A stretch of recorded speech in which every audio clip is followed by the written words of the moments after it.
विश्वं दर्पणदृश्यमाननगरी तुल्यन्निजान्तर्गतं पश्यन्नात्मनि मायया बहिरिवोद्भूतं यथा निद्रया यस्साक्षात् कुरुते प्रबोधसमये स्वात्मानमेवाद्वयं तस्मै श्रीगुरुमूर्तये नमः इदं श्रीदक्षिणामूर्तये बीजस्यान्तरिवाङ्कुरो जगदिदं प्राङ्निर्विकल्पं पुनः मायाकल्पितदेशकालकलना वैचित्र्यचित्रीकृतं मायावीव विजृम्भयत्यपि महायोगी वयस्वेच्छया तस्मै श्रीगुरुमूर्तये नमः इदं श्रीदक्षिणामूर्तये तस्मै श्रीगुरुमूर्तये नमः इदं श्रीदक्षिणामूर्तये। ॐ सहना भवतु सहनौ भुनक्तु सह वीर्यं करवावहै तेजस्विनावधीतमस्तु मा विद्विषावहै। ॐ शान्तिः शान्तिः शान्तिः। सदाशिवसमारम्भां शङ्कराचार्यमध्यमाम् अस्मदाचार्यपर्यन्तां वन्दे गुरुपरम्पराम्। ॐ पार्थाय प्रतिबोधितां भगवता नारायणेन स्वयं व्यासेन ग्रथितां पुराणमुनिना मध्ये महाभारतम् अद्वैतामृतवर्षिणीं भगवतीम् अष्टादशाध्यायिनीम् अम्ब त्वामनुसन्दधामि भगवद्गीते भवद्वेषिणीम् यं ब्रह्मा वरुणेन्द्ररुद्रमरुतः स्तुन्वन्ति दिव्यैस्तवैः वेदैः साङ्गपदक्रमोपनिषदैः गायन्ति यं सामगाः ध्यानावस्थिततन्गतेन मनसा पश्यन्ति यं योगिनः यस्यान्तं न विदुःसुरासुरगणाः देवाय तस्मै नमः देवाय तस्मै नमः। अथ द्वितीयोऽध्यायः। श्रीभगवानुवाच 15th verse। यं हि न व्यथयन्त्येते पुरुषं पुरुषर्षभ समदुःखसुखं धीरं सोऽमृतत्वाय कल्पते।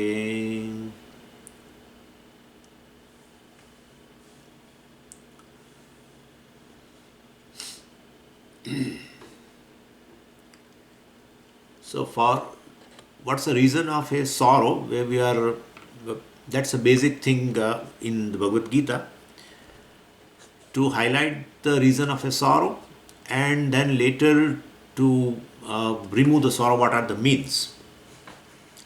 Then Bhagavan has started with Nanu Shochanti Panditaha. Panditaha means the people who are wise, who have a knowledge of the self, who have removed the notion regarding the self, who have removed the confusion regarding the self. So those are the people who do not grieve, definitely, because generally a grief occurs for the person who is dying. On all this we have seen very well. Atma doesn't die, and that has been told very beautifully in the next verse. Natvevaham jatunasam natvam neme janadipaha. Arjuna, there was never a time when you were not there. There was a never time I was not there. There was a never time all these people who are standing in this in the war, all your relatives, they were also all the time they were there. And not only it's a question of a past, also in the future they are going to be there. Because even if they want that they become if they want to be non-existent, they cannot become non-existent. That's how it is. Because existence is the nature of Atma. You cannot change the nature. You cannot change the nature of a fire called heat. It's impossible. That's how we sometimes we say, Swamiji, I want a peace in my life. I say, better you know the self. Once you know the self, even if you want, instead of a peace, you want some agitation, it will not come. Even if you want agitation, it will not come. That's the nature. I mean, Atma is Shanta Swarupa. Shantam Shivam Advaitam Chaturtham Manyante Sa Atma Sa Vigneya, Mandukya Upanishad said. Shantam, Shivam, etc. Anyway, so one should know oneself, and they are going, their nature is existence, Sat. And therefore they can never become non-existent. Neither in the past, right now, of course they are all there, and in future also. Nachaiva na bhavishyamaha. They are going to be there all the time. And therefore don't grieve. You feel that the Bhishma, Drona and other your relatives are going to be non-existent in future, after the war at least. Then please don't worry about it. They will be existing all the time. And Gatasum agatasum sumscha, arthat only death and birth has relationship with the prana. It has no relationship with the Atma. Yeah, that's just the vital air. The prana only gets connected to the body called birth, and prana departs the body called death. So Bhagavan has purposely said this. Gata sun. Asun means prana. Gata, gone. Agata, not gone. Prana has not gone. Alive. Okay, fine. And therefore, as though Bhagavan is not bringing the Atma into the picture so far as the Janma and birth and death is concerned. And then next verse, of course, then in 12th verse, Bhagavan had very clearly told about what's the nature of a Atma. And therefore, Arjuna told, yeah, I understood everything. Yeah, that so far as Atma is concerned, I mean, there is no question of birth and death, and therefore there is no sorrow. But then afterwards, he said that I have to see all this. When I shoot an arrow to them, definitely there is going to be a blood and everywhere, and they are going to die, and all the kinds of miseries. I mean, the horrible scenes he is imagining, and he says, I am going to face that. Bhagavan says, well, if you have to perform your duty, whatever comes in a way, I mean, good, bad, favorable, unfavorable, pleasant, etc., unpleasant, well, you have to face it. There is no way out. So, and that is your dharma, you have to do the war. At least for the sake of dharma, you have to do the war. And so, whatever is there, you have to face. Tam stitikshasva bharata. May you have a titiksha, endurance for that. And so, that also has been told in the 14th verse. I mean, the people who are joining me right now, if they want before 15th verse, the entire summary from the beginning of chapter 1 to the 14th, the last 4 classes they can go through. Anyway, so I think 11, 12, 13, 14, we have discussed the entire sections of chapter number 1 to the verse number 14 of chapter 2. Anyway, so tam stitikshasva bharata. So, I mean, endure happily, no complaint. So that is how, in Viveka Chudamani it is told, Sahanam sarva dukkhanam apratikara purvakam chinta vilaparahitam satitiksha nigadyate. So Sahanam sarva dukkhanam, endure all the pains. Apratikara purvakam is a very, very important thing. Pratikaram is a prayashit. Bring a change. Bringing an external change in a situation so that it becomes favorable to me. It becomes conducive. Well, stop the efforts, because then there will never be an end. And we have seen till today, external situations we keep changing. At one place, our energy gets lost into that. We solve the problem which is bigger. By the time we solve it and we have some relaxation, then some new problem will arise.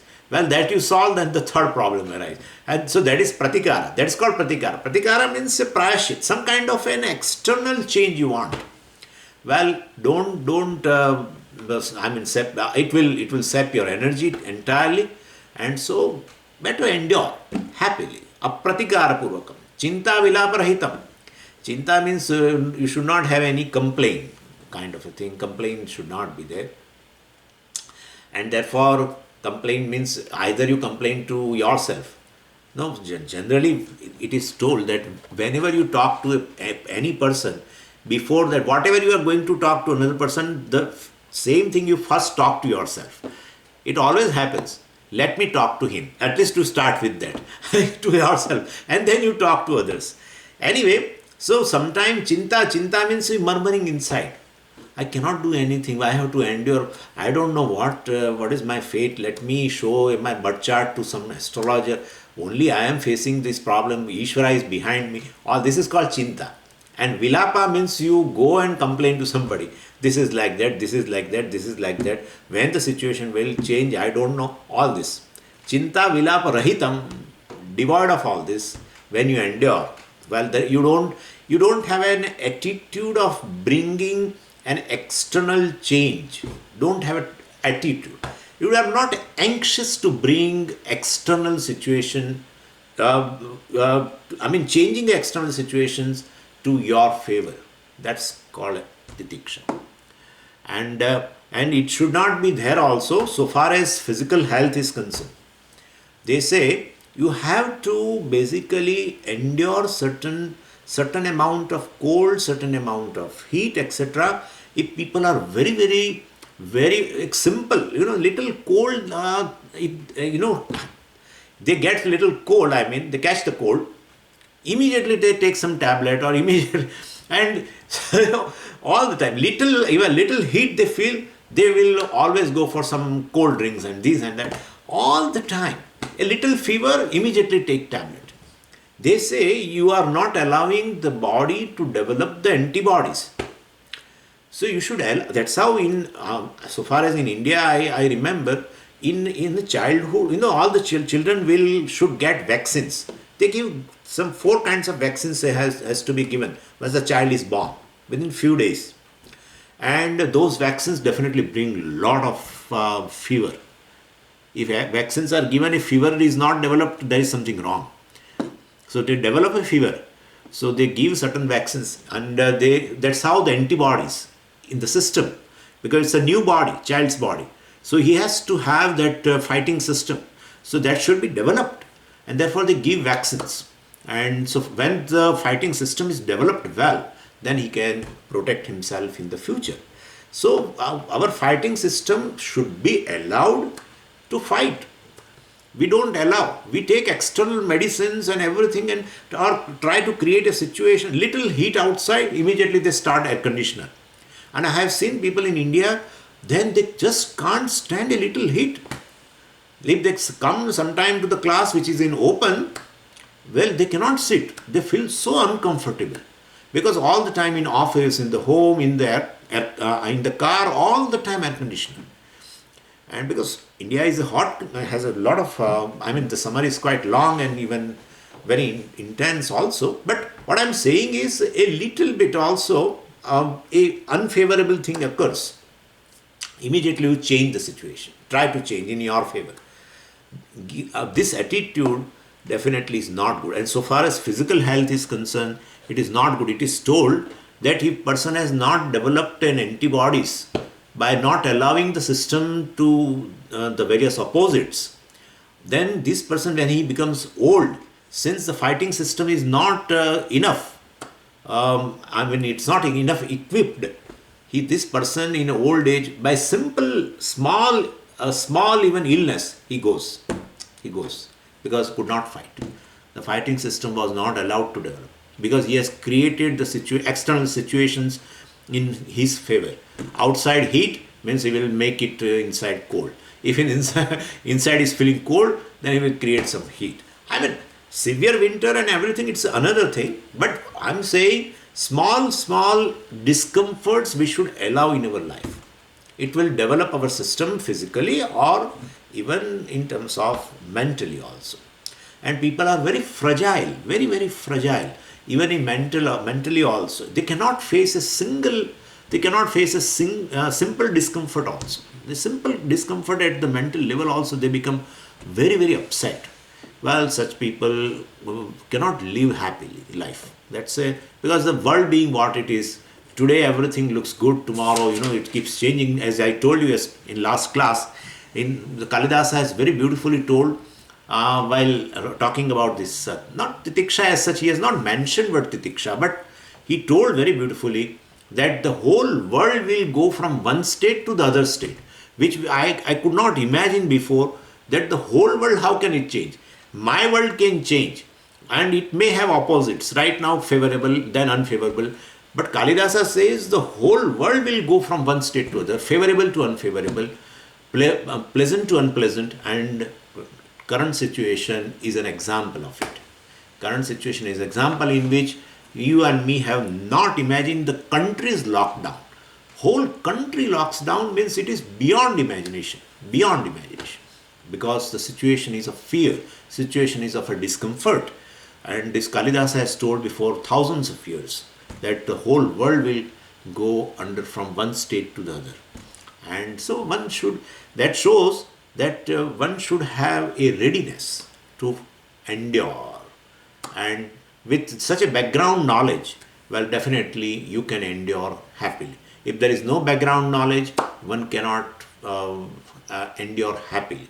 If one cannot endure happily, then definitely it is not titiksha. Titiksha is a quality which is going to help you for gaining the knowledge. If titiksha itself is going to bring a lot of pain, agony in your mind, well, that is not a qualification for Atmajnana. And therefore, endurance with happiness, with acceptance, that's called titiksha. Now let's go to this verse. And so Bhagavan wants to sing the glory of this titiksha or endurance to Arjuna. And therefore, he in this verse shows, in 15th verse, he is going to show that if you have a titiksha in your life, well, you become fit for moksha. Amrutatvaya kalpate, saha amrutatvaya kalpate. So he is fit. Kalpate means he is fit. He is fit for gaining moksha. Thereby he is singing the glory of titiksha, so that Arjuna, of course Arjuna has, but to an extent Arjuna also was complaining that I have to see all these things, very horrible sins when the war starts. And therefore I could not see that. Well, nobody is going to die, it's one thing. And therefore there should not be sorrow is one thing. But when I see all these things, when the bodies are, are lying, dead bodies are lying and the blood is flowing all around, and somebody's hand is gone and somebody's head is gone, and I mean, how can I see? And that's Arjuna's stand, we can very well understand, because if we visit to the hospital once, I'm sure you and me, are going to our attitude, our mind's disposition will definitely change. You have entered the hospital maybe with a lot of enthusiasm, but once you come out, you feel disgust. So if we feel by seeing in hospital, then war is much more horrible, very, very. And that to seeing his own people lying like that. I mean, no one can say. That's how he is as though telling that, okay, but this situation which is I am going to face in the war can bring a sorrow. Before you said everything is all right.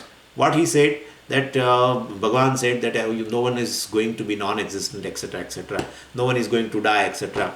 No one is going to be, no one is born, and therefore no one is dead. Everything, I understand everything. Okay, that's fine. So it should not be a cause of sorrow. But this can bring a sorrow. Well, so this is how Bhagavan wants to say, better you endure all these things. Once you pick up any situation which you are supposed to do, perhaps it may so that you may not like to do. Most of the cases, you may not, you don't like the thing which you are supposed to do. And therefore there is going to be a conflict. And I gave you example of getting up in the morning or any other duty. Any duty, once I'm resolved to do the duty, definitely some discomfort is going to occur. At the physical level, at the mental level, and therefore endurance is must. That's what it says. And for Arjuna, of course, fighting this war, of course, is a duty. He is a Kshatriya to protect dharma, etc. And it is going to bring discomfort. Bhagavan is telling, endure them happily. That's what he says. And now he is singing the glory of that. Yam hina vyathayanti ete. Ete here, ete means this. This we can tell as ete has, I mean, it in terms of a grammar, it is little, um, both the ways we can see. If it is a neuter noun, it is a dual of a prathama vibhakti of etad. Etad is a pronoun and its meaning is this. And therefore, etad, ete, etani. Therefore, ete is a dual of a prathama vibhakti and of the etad word. And ete also can be a plural word also if the etad is pullinga. Therefore, eshaha, etau, ete, like that. So I am taking ete as a pulling word and so I am taking it as a plural. So ete means matra sparshaha because Bhagavan has told about the matra sparshaha. Sparshaha indicates is a plural word also and that is a masculine word also. Matra means indriya, the sense organs, and sparshaha means a contact. So contact of the sense organs to the sense objects or a sensory world, they are going to bring this sukha or dukkha, pleasure and pain, shita or ushna, I mean cold, heat and cold. Once they come in contact, they will generate this, either of this, either sukham, dukkham, or shita, ushna.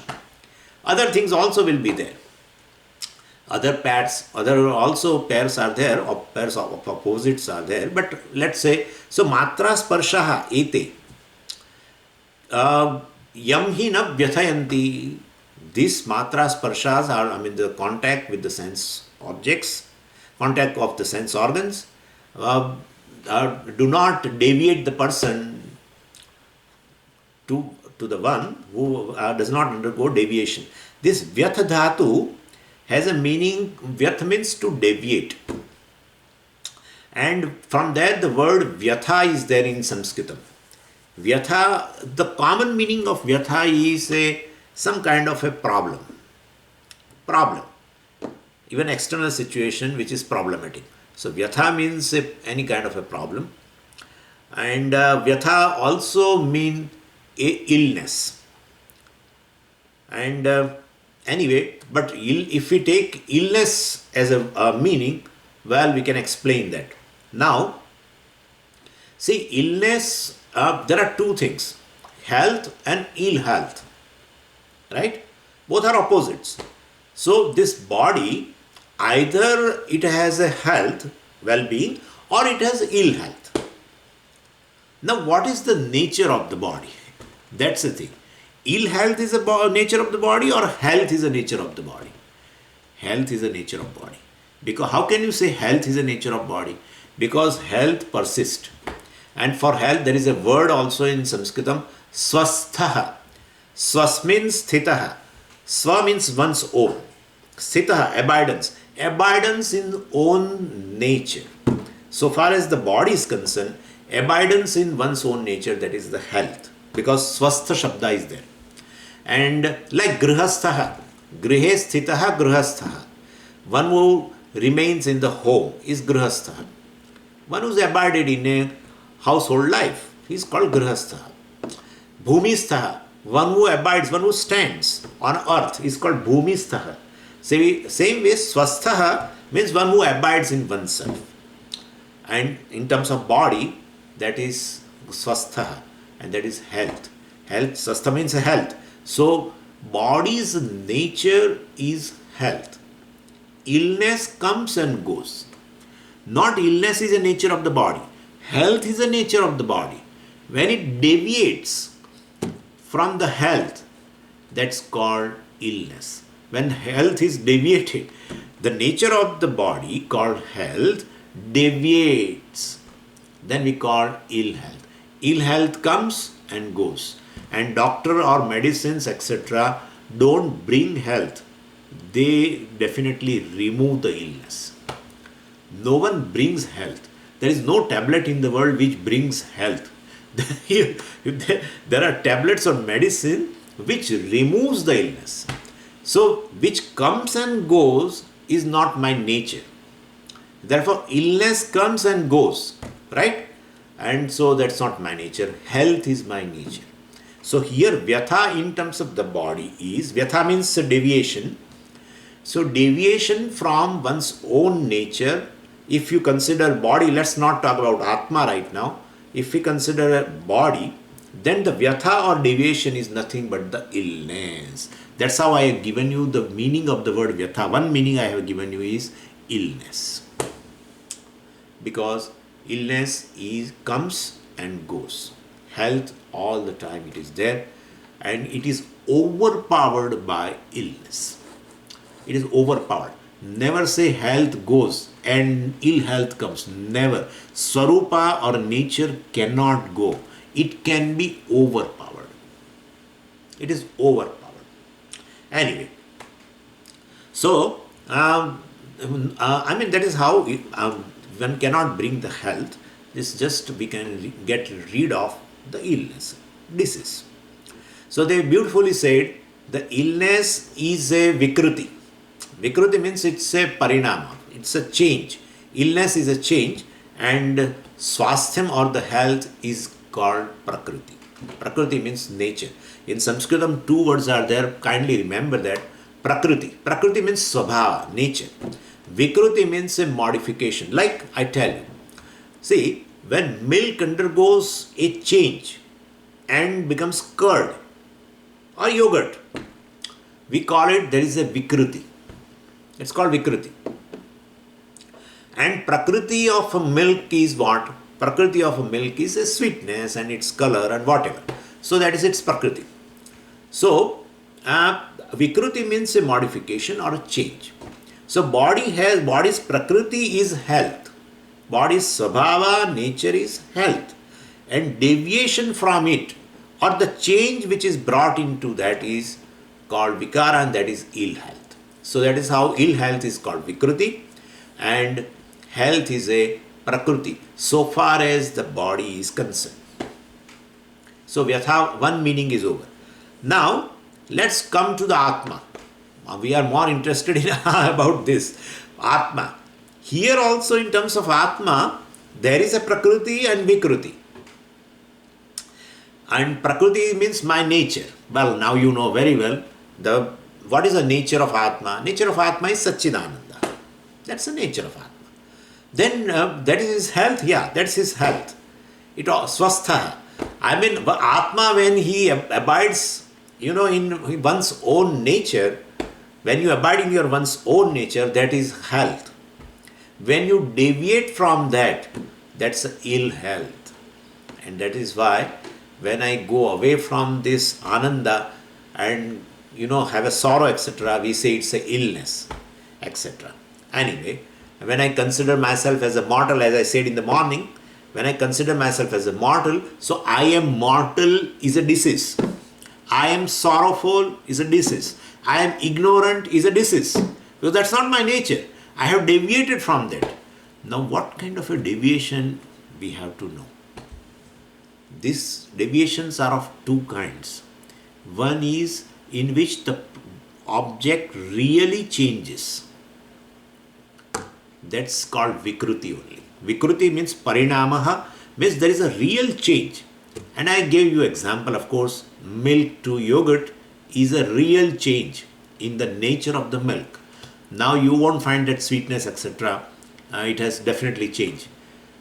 Earlier it was a liquid kind of a thing, now it has become thick also. A lot of change. So this vyatha or a deviation of two types. One is called vikruti, means parinamaha, change, real change in the nature, it looks. And second vyatha is which appears to have a change but which is not. I will give you an example. I mean, from the rope to the snake. Now there is also change, but this change is not real change. It is just an appearance. Why? Because the nature of this rope has not undergone any change. Unlike the nature of milk. The nature of milk has undergone a change. Nature of rope has not undergone a change. but as though it appears that it has undergone a change. Because now I don't see rope, I see only snake. Therefore, this kind of a vikruti is called vivartaha.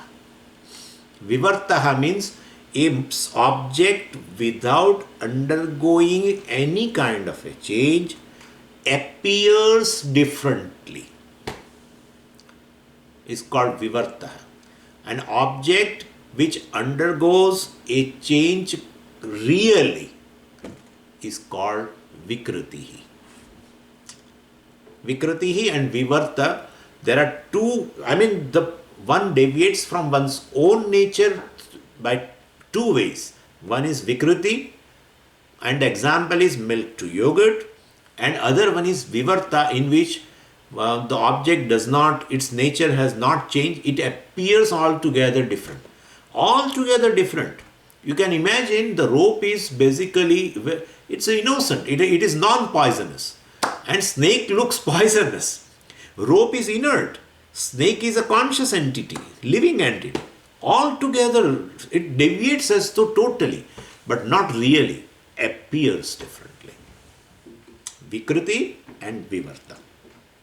Anyway, so when there is a vikruti, definitely, like in terms of body, really undergoes some kind of a change in terms of, like Ayurvedic model. I will just give you one model. Like, body undergoes a change. There are three things: kapha, vata and pitta. There is, when they are in equilibrium, you have a health.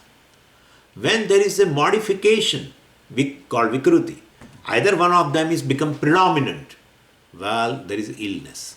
And such, when undergoes this kind of a change, you have to take medicine to come back, to bring back your swabhava, to your nature. That's called health. So you have deviated and you have got a vyatha, illness, and you come back through the medicine. But now this rope to snake, that also deviation is there. Here no medicine. Here only knowledge works. Really there is no medicine for that. You have to, or if you want to consider, as of course in chapter 1, in this series itself we have discussed this, that Arjuna got disease and Bhagavan gave this knowledge which is called medicine and all that we have talked. But even if you say, let's talk that it is a medicine, but medicine in terms of not some chemical substance or some gross thing, medicine in terms of mere knowledge. What is that knowledge? Just put a torch there. That's a knowledge. Just put a torch. That's all. On what? On so-called snake. On so-called snake, just apply a torch. And well, in that light, you find it is altogether different thing. Now, Rajju has gone back to its own nature. Earlier, Rajju has, become as though Sarpa, snake, and now with this light, it has gone back to its own nature. Please understand this Vyatha word is very, very important. Yam hi na vyathayanti. Yam purusham na vyathayanti. This matra sparshaha, sense organs, when they come in contact with the sensory world, they are going to generate shita, ushna, sukha, dukkha, daha. We have seen that.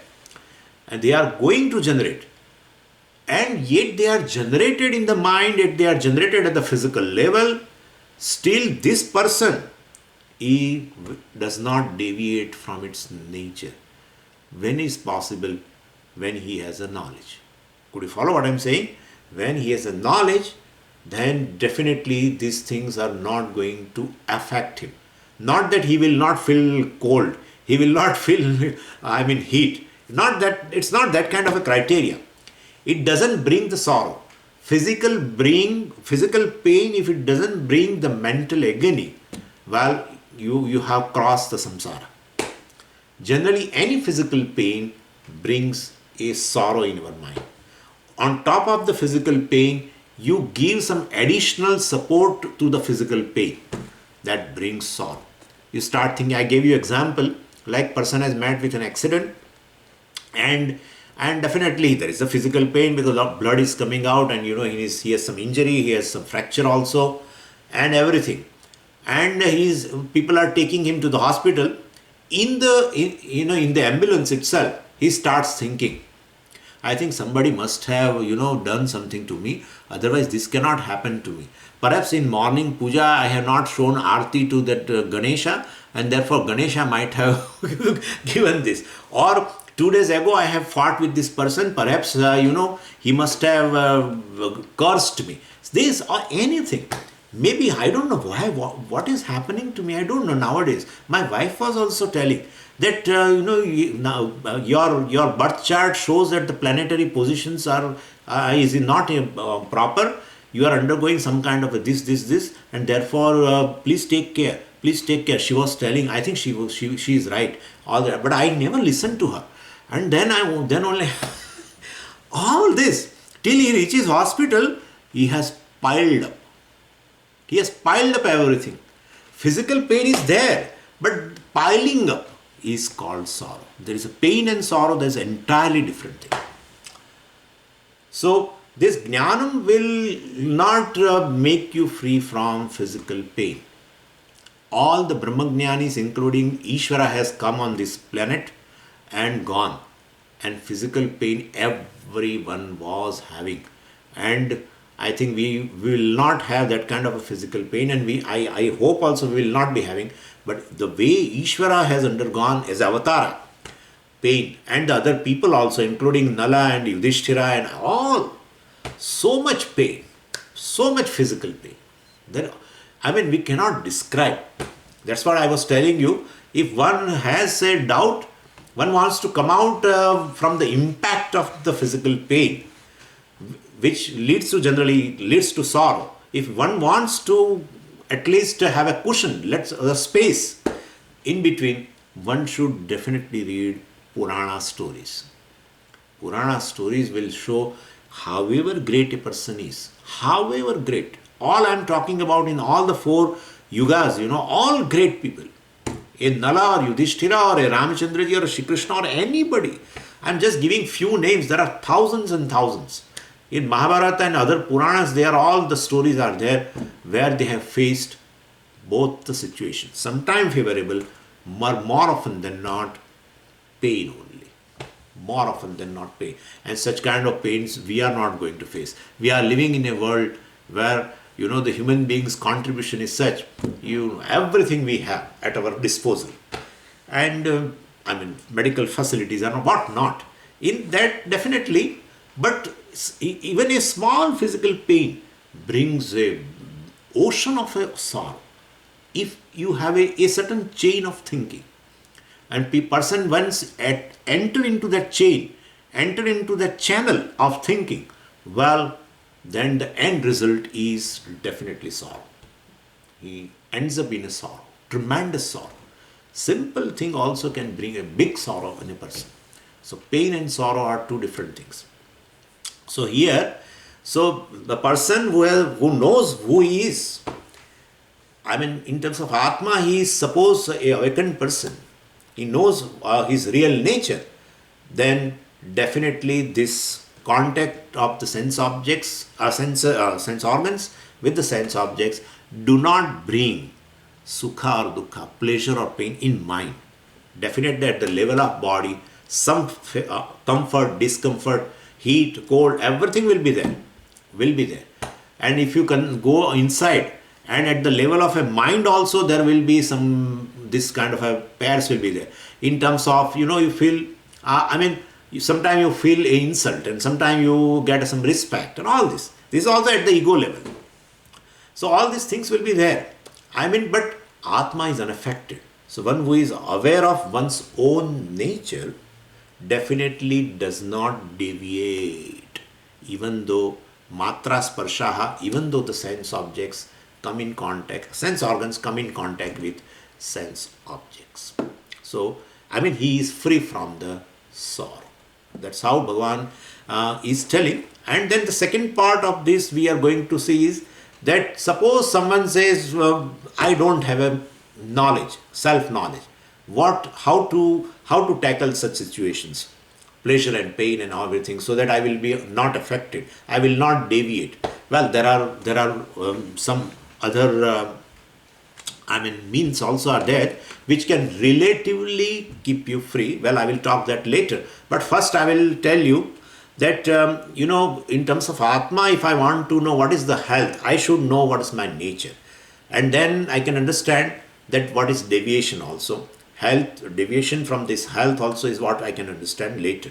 So first I should know the nature of Atma. Nature of body I know, it's a health only.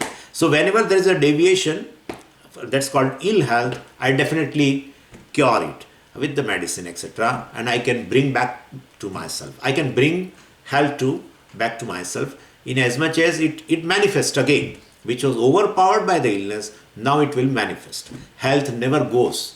Health is, health will be, only it is overpowered in a certain situation by illness. And that illness goes by medicine. Here, Atma also is as though undergone a deviation, as though. Because no one says I am Satchidananda Atma. And therefore there is a deviation, definitely. Because I consider myself as a jiva. And I consider myself as having birth and death and all punya, papa and everything. I consider myself as a very insignificant being. I am consider myself as a very discomforting being. All is not well with me. All the time this feeling goes on. It's a Shruti. All the time. Pujya Swamiji was calling it as a Shruti. All the time it goes on. All is not well with me. All is, even though positively unhappy you may not be. Because somebody told me, Swamiji, I am not positively unhappy. I am right now smiling at you. I said, yeah, correct. You are absolutely right. So we may not have the positive unhappiness all the time, but general discomfort is there. And that's how that leads to self non-acceptance also. When there is a discomfort, you cannot accept yourself. When there is a comfort with yourself, you will be able to accept. And that general self non-acceptance is there all the time. That's called samsara. So that's a deviation from my own nature, because I am Shanta Swarupaha. I am all the time of the nature of just comfort. Peace. Peace is my nature. But this kind of a discomfort goes on with myself. So there is a deviation, and that deviation is like a deviation of a rope to the snake. That kind of a deviation. So really rope has remained rope, and yet it appears as though as a snake. Same way Atma also is like that. Atma cannot deviate from its nature. We should not compare here now with the our body. Here we should think in terms of this, that nature of Atma cannot, anything which has its nature cannot be deviated. But then Swamiji, you said the body has become ill now. So body's health is no more a nature. No, it is there. It is just overpowered. It's just overpowered. Same way this ignorance also of the self has as though overpowered my nature.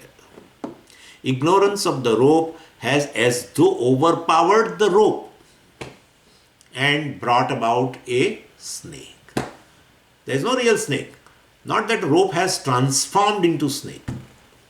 Same way here also, my own nature is basically I have to first see, and then if I could do something, in terms of knowledge, definitely I can abide in myself. In those circumstances, this matra sparshaha will not bring any change in my mind. I will remain in equipoise. I will have a poise with myself. What is the nature of the self? We will have to know. So, I am just taking that particular definition, which is very important, which will be coming also in Tattva Bodha, but definitely there we will see a little differently.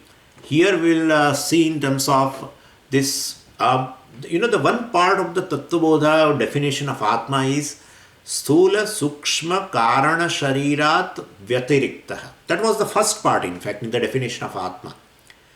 So, Sthula Sukshma Karana Sharirat Vyatiriktaha.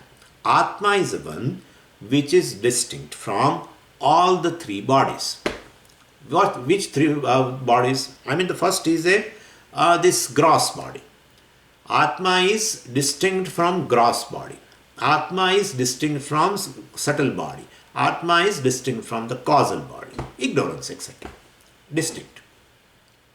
So if you could see this, if you analyze yourself that you are really distinct from the gross body, well, then at the gross body level, at a physical level, whatever like heat and cold, etc., are there, then they definitely go, they will affect the body, but they will not affect you, because you know yourself that you are definitely distinct from the physical body. You are not the body, and therefore body is feeling heat and cold, etc. I am not feeling heat and cold. Body feels heat and cold, cannot be avoided. It is called Ishvara Srishtihi. It's a creation, and it is going to have, because this is matra. Matra means, this is a sense organ of touch, and when it comes in contact with the sensory world called this atmosphere, etc., it is going to generate either heat or cold depending upon the weather, and so that cannot be avoided. It will be there. But I am feeling cold, and I am facing heat, lot of heat. That brings a agony in the mind. So physical pain, or this kind of a discomfort at the level of a physical body, goes inside up to the level of self. Why? Because I, the self, is nothing but the body. Well, that kind of a notion is there, and that because of that, one gets deviated from the one's nature. Anyway, so I will give you some logic why I am not the body. This logic is given in Chandogya, which we have not discussed before. And how will you see yourself distinct from the body? That's a question, and I'm answering that. Then the simple answer is, without thinking, the answer is, if you want to see yourself distinct from the physical body, one has to die. There is no other way. When one is dead, definitely one is devoid of the physical body, and then you know that you are distinct from the physical body. Well, then that is not the solution. Then Bhagavan should give some solution, and Bhagavan has given.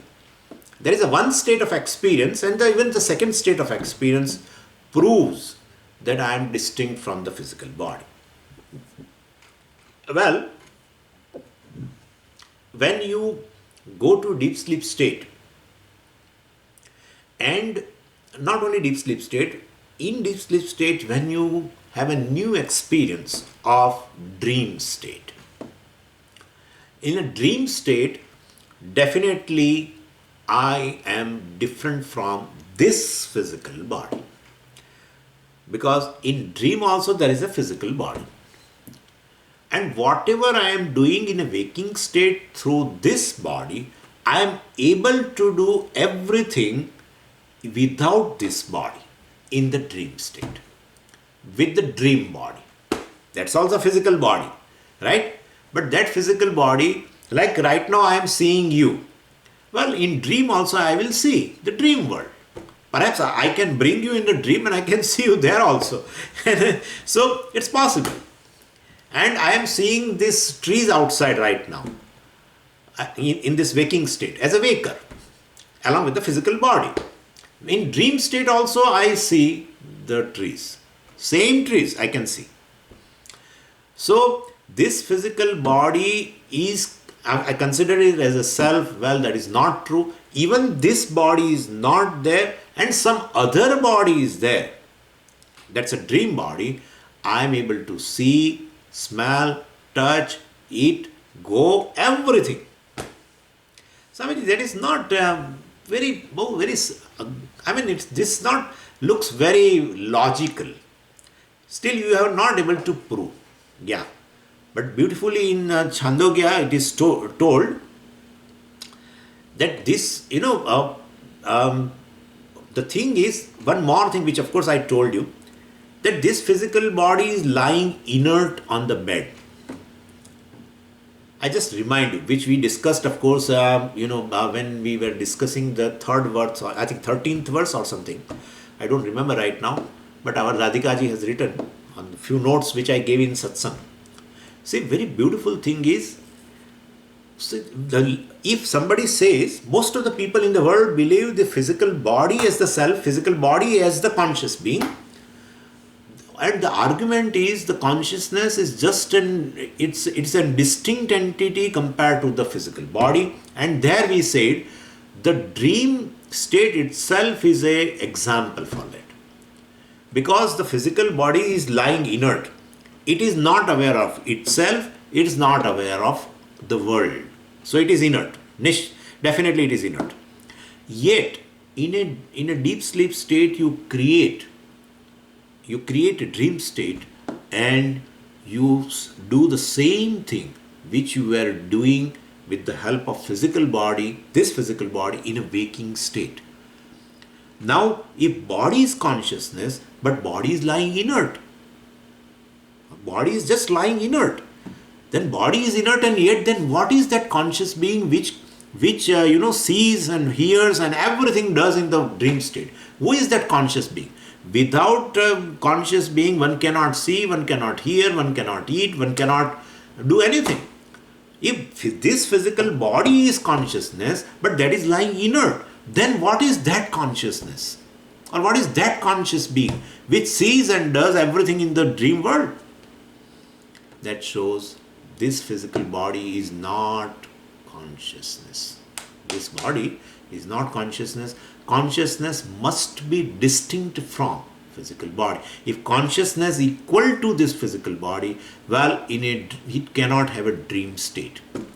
Definitely, because physical body is inert, and therefore when it wakes up, then only it will be able to do all these daily chores and do everything through the sense organs. But when it is lying inert and still you are able to function as a conscious being, therefore conscious being must be distinct from the physical body. Well, we discuss little more also, but I am giving you some extra arguments today. This is just for our Radhikaji and Swamini. You know what happens even though you create your miniature in a dream state, like I have an impression of this body, right? Then I create myself in a dream. This body only, this kind of a body. This not this body, but this kind of a body in dream state. But may not be the same. Like, suppose I have a hearing capacity and it has gone now. In waking state, my ears are gone. In a dream, I may have sound ears. Like in a waking state, maybe I may be able to see with one eye. In a dream state, a dream body is able to see with both the eyes. In waking state, perhaps the person's one leg is gone because of some very high diabetes, or then some problem occurred, and so the doctors have removed part of the leg. But in a dream state, you are not walking, just running with your both the legs. Possible or not? Possible. This is told in Chandogya Upanishad. Tadyat api idam bhagavaha shariram andham bhavati anandas saha bhavati yadi sramam asramaha naiva esha asya doshena dushyati na vadena asya hanyate nasya sramena sramaha. It tells also something else. Like in a waking state, you are cutting the vegetables and you have got some injury, right? You have got injury and you have done all this, and all this, everything is properly taken care of, and now you go to the dream. There in dream body, you are totally without injury. Is it possible or not? Yes. That shows that physical body in the dream, which is conscious and through which I do a lot of transaction in the dream world, must be distinct from this body. Therefore, one thing is certain. Between the waking state and a dream state, one thing has become certain, that perhaps the conscious being is a dreamer, not a waker. Because waking body, that is this physical body, is lying inert, yet I am able to see and do and everything as this conscious being does, as a waker does all the activity, same way I am able to do in a dream, and that indicates, well, that is different from this. This is lying inert here, well, that is able to do everything, and not a single, perhaps possible, that the characteristic of this body may not appear there. So that body is not this body also.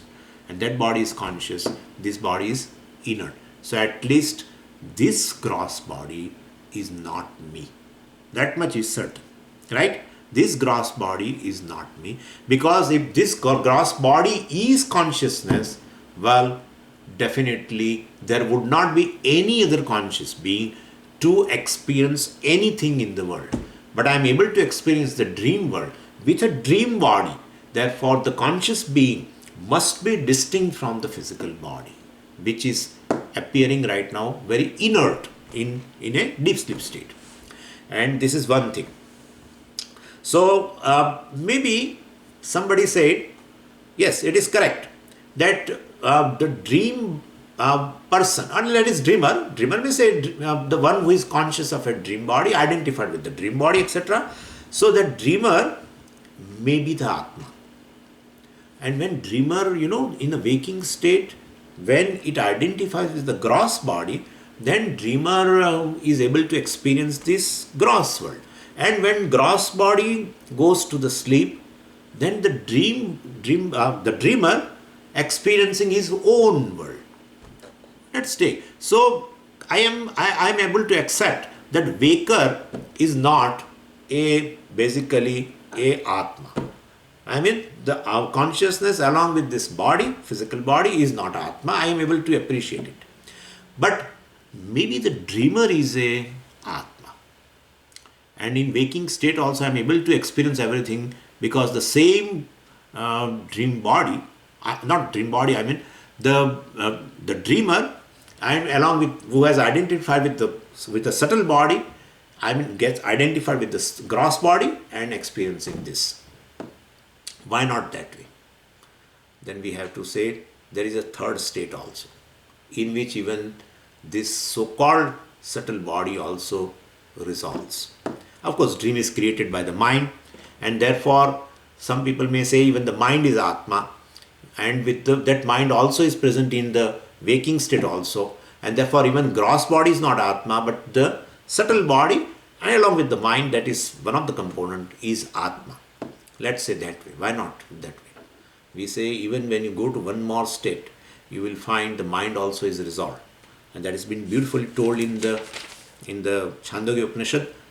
Tad yatra etat suptaha samastaha samprasannaha swapnam na vijanati esha atma iti uhovacha.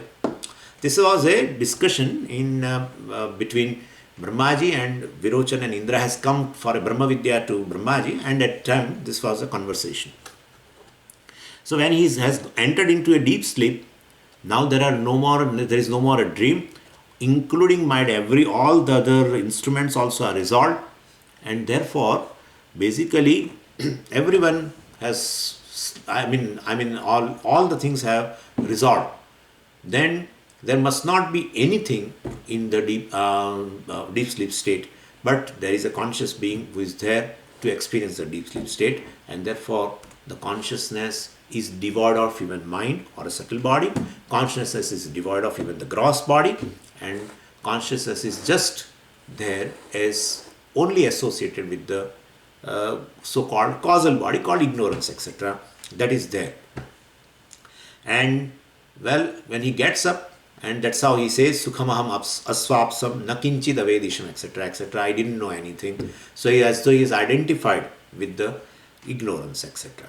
And well, then we said, if it looks as though he has identified with the ignorance, but ignorance also is the object of his knowledge, and what is object of his knowledge is not the nature of the subject. Subject and object are two different things, and therefore basically Atma is free from all the three bodies. And if you further analyze this the deep sleep state, you will find there are four things in that. One thing is, I was there in a deep sleep state, right? I was there in a waking state. One who was a waker has experienced a dream, has undergone a deep sleep. So I is one who is of the nature of existence. In all the three states I was there. Therefore I am a nature of existence. And then I said I slept happily. I did not know anything. So I did not know anything. That also is a knowledge for me. I know that I did not know anything, and therefore definitely I am a chit also, and I have slept happily indicates that there is fullness in experience of deep sleep. So there is ananda also. So there is a Satchidananda also there in deep sleep state, along with the ignorance, definitely. Because there was a total blackout, nothing was there. And therefore myself and this ignorance, which is objectified by me when I get up, well, that is there. And therefore, basically my nature must be Satchidananda, which is devoid of all these three bodies. And uh, therefore I have deviated from this my own nature, and I consider myself as a of having a birth and death, means I'm of a limited existence.